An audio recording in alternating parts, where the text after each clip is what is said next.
John, and you're with me on my morning drive to work.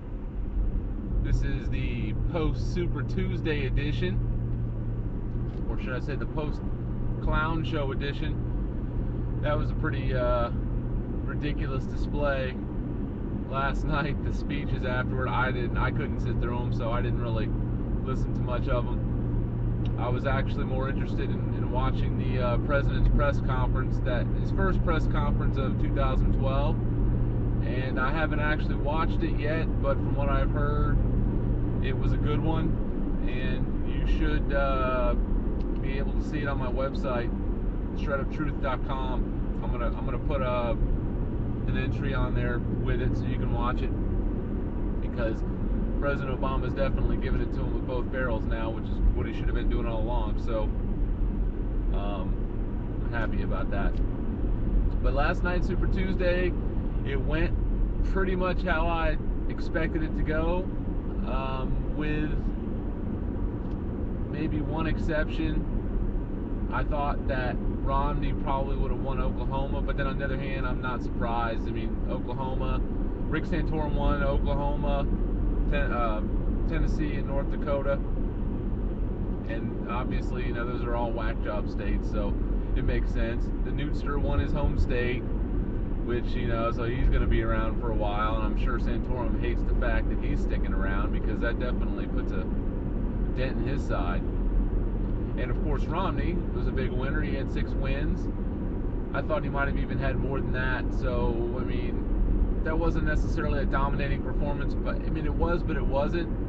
From a delegate standpoint, he's leading by a pretty good margin now, but even his own campaign has kind of said that they think that they're probably going to end up having a hard time to really solidify a heavy majority going into the convention. So things are still kind of going according to plan, which is that this thing will stretch out as long as possible, hopefully to the convention, and that will benefit the Democrats and President Obama, of course. And some of my thoughts from last night are, I mean, for all you Santa Claus, the movie fans, Santa Claus with Tim Allen, if you've ever watched Santa Claus 2, there's a part of the movie where Tim Allen's got to go find a wife, and he's got to be in more than one place at one time. And Curtis, one of the elves, decides that he's going to try to clone him in the cloning machine, the toy cloning machine, and he goes ahead and he clones him, and the clone Santa comes out looking all plastic. Well, that's what Mitt Romney looks like. He looks like a clone. Looks like he stepped out of the toy cloning machine. He's got that plastic hair. He's got that plastic everything. The guy's, he's a joke. That's probably why he's all over the place, because he's been cloned. So anyway,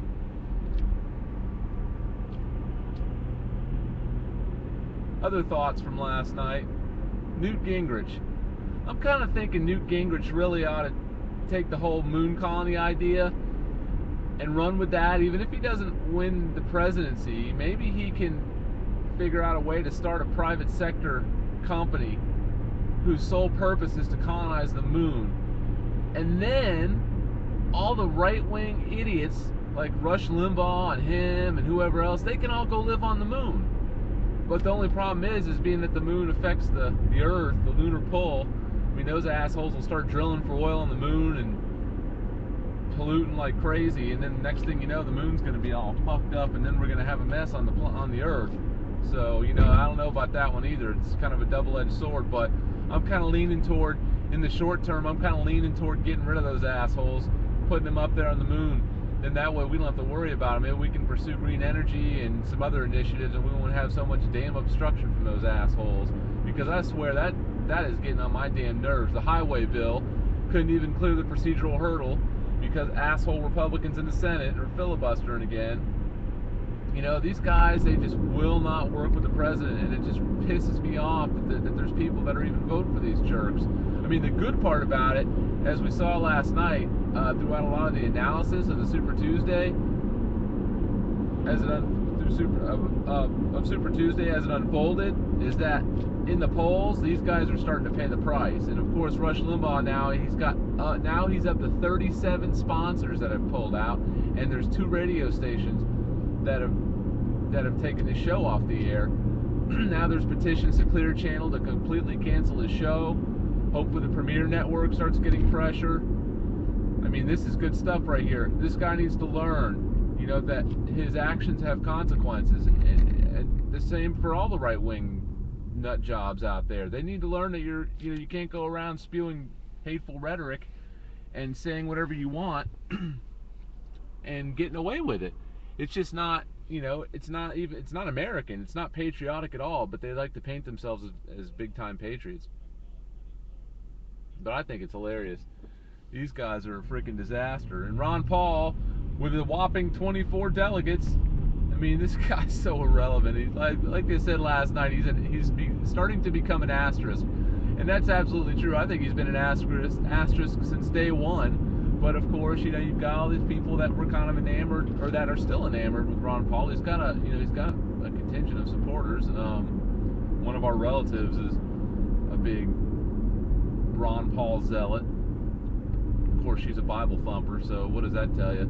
Because he's Mr. Life Begins at Conception and Let's Overturn Roe v. Wade, as I've covered in previous episodes. So, the Super Tuesday events unfolded last night, and we watched quite a bit of it in between watching my Miami Heat spank the New Jersey Nets. But that's another topic meant for sports analysis. And MSNBC did a fine job. I like everybody there. Current TV did a nice job as well. Jennifer Granholm had a special edition of The War Room, and Keith Olbermann had a special edition of The Countdown with Keith Olbermann to cover the primary. And only thing I have to say about Current, I mean, I've already discussed how much I like Jennifer Granholm's show. I like Keith Olbermann, obviously, but if I have to pick and choose, I kind of like her show a little bit better. So I'm sticking with her as far as allocating my time. I only have so much time, or else my wife's going to kill me if I spend every night all night watching politics. As it is, it's I gotta squeeze it in there. Sometimes when I'm falling asleep, I'll be watching some of these shows. But it's worthwhile to keep up with the current events. I'm definitely a political junkie, so I think it's worthwhile. And but what I was saying is that Current TV really needs to get their production crew up to snuff. As far as the production actually is pretty decent, but for one, they need to go high def. I don't know, maybe it's just on Dish Network they're not in high def. Maybe they're in high def someplace, but they're not in high def on Dish Network. And I really wish they would go high def. It might be because of cost.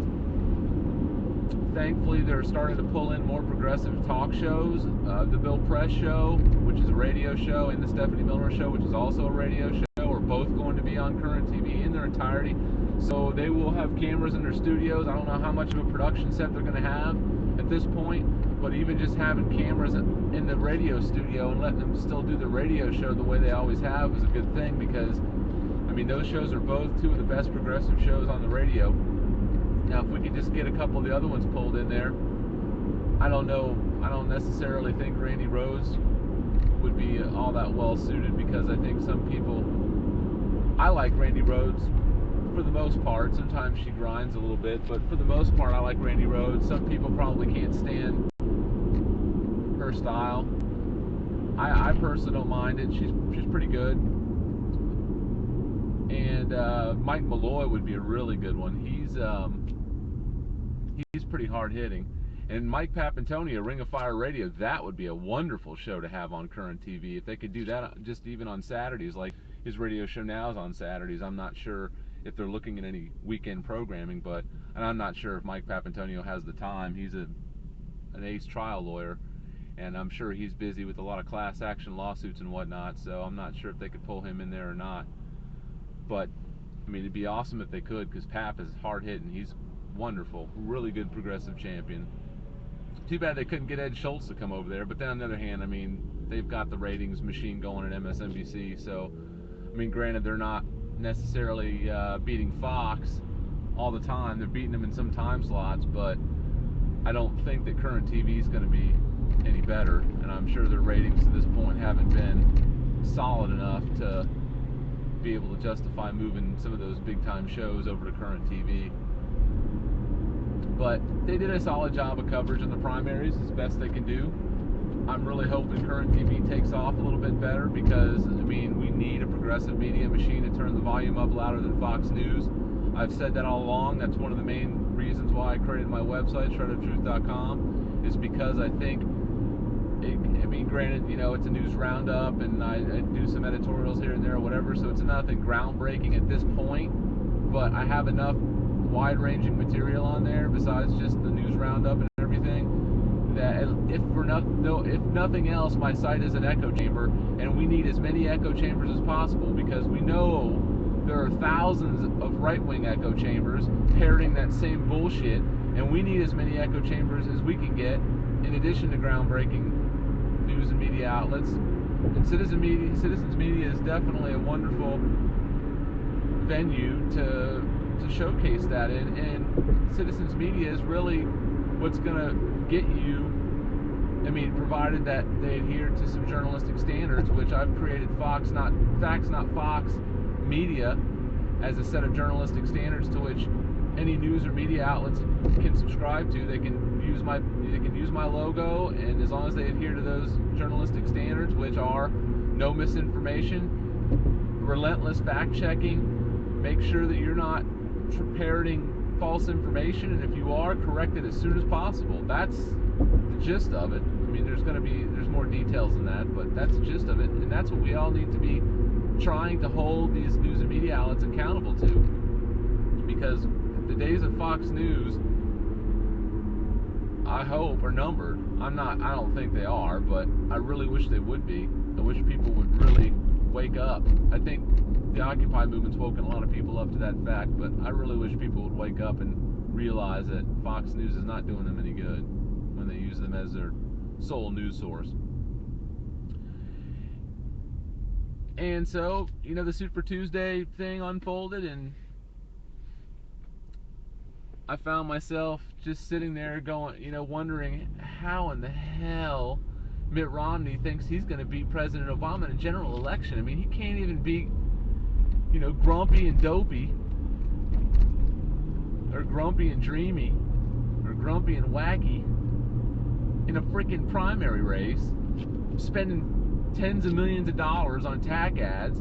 How the hell does he think he's going to beat President Obama? I mean, this is amateur night these guys are participating in right now. And once they get to the general election, Obama's going to clean their damn clock. I mean, these fucking guys are a complete joke. Rick Santorum and Newt Gingrich. I mean, come on, Mitt. You can't even beat these dipshits in a primary race handily? And you think you're going to stand toe-to-toe with President Obama? You better come correct. Or don't come at all, because to me, Mitt Romney is bringing a knife to a gunfight. Obama is going to steamroll his ass, because you look at some of the polls right now and some of the way things are going. I mean, 40% of GOP voters surveyed hold a less favorable opinion of the GOP now since this primary season has started. 47% are unchanged, and 12% view them more favorably. Those are not good numbers. The Democrats now, I think the Democrats a while back were polling at a 10% deficit to the Republicans as far as who voters preferred to be the majority in Congress, or to run Congress. And now it's the other way around. It's 10 points. The Democrats are up 10 points. President Obama's leading all the candidates by, I think, by 18 or more percent in polling with women voters, not surprisingly, with all this latest round of attack on women. And with Latino voters, President Obama is leading by like 60% among, or 65% among, or 70% among Latino voters. So that just shows you how dominant he is with some of these big voting blocks. And obviously we know he's like polling 95 or 98% support from the African American community, and that's to be expected. And that's awesome, because we need all the support we can get with these voter suppression laws.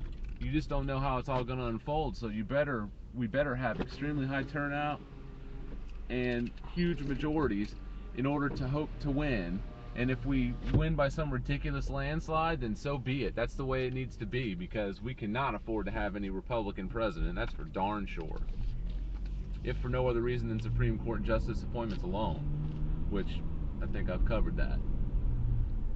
And, as I said a little while ago, President Obama now is getting his FDR on. His populist tone is really ratcheted up, and I'm loving it. It's exactly what we need right now from him, and he's got a really good record to run on. He needs to exploit that record and keep reminding people all the things that he's accomplished, because I think a lot of people have forgotten what all he's accomplished.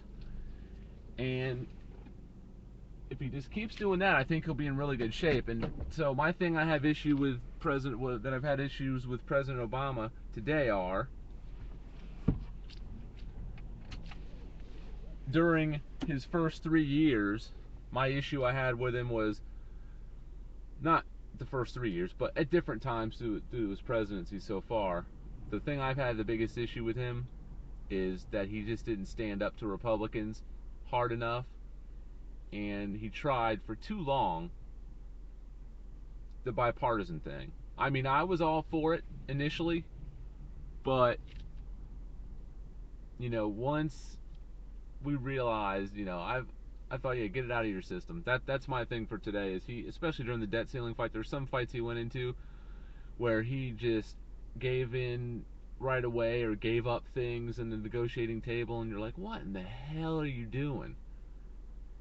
And that really kind of drove me up the wall at times. But on the other hand, looking back on it, it almost looks like good political strategy now. It's like he was kind of rope-a-doping them. But I still didn't necessarily care for it at the time, and I think that he needs to stick with the message that he's putting out there right now. And I think this Super Tuesday yesterday and this whole primary season has shown us so far that the Republicans are pretty much a caricature. They're a joke. I mean, these guys are. I mean, I just can't believe we're sitting here watching this, and these guys are the best that the Republican Party has to offer, and that these guys are actually want to be taken seriously.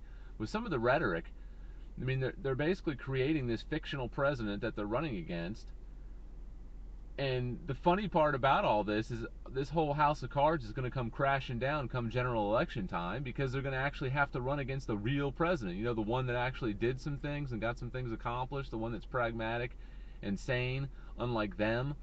That guy. That's unfortunately who they're going to have to run against. Unfortunately for them. Fortunately for us. But, like I said, hopefully President Obama sticks to this message, sticks to his guns all the way through election time, and he should win re-election pretty handily. But like I said before, we're going to have to make sure we get out there and work for it. It's not just going to happen, so we can't take it for granted. Michael Moore was on MSNBC last night talking about that, and I mean, these guys are just, they crack me up, seriously. I mean, you listen to Mitt Romney and Rick Santorum and Newt Gingrich, and you don't hear Ron Paul anymore, because I think the results are starting to shut his trap, because he's irrelevant. So anyways, alright, I'm going to have to get out of here now. It's been great talking with you guys this morning, the post-Super Tuesday edition of my morning drive. I didn't really have a lot to offer per se, but my own thoughts, what I was thinking. And, what can you say? It's the freaking traveling clown show. These guys are a joke. So, President Obama, go 4 more years. We will work as hard as we can for you. And all you people out there, make sure and visit the site, shredoftruth.com. Send me some messages. I'll be happy to talk about whatever you want to talk about on the air. And we'll chew over some politics. Happy Wednesday, March 7th, 2012. I'm out of here.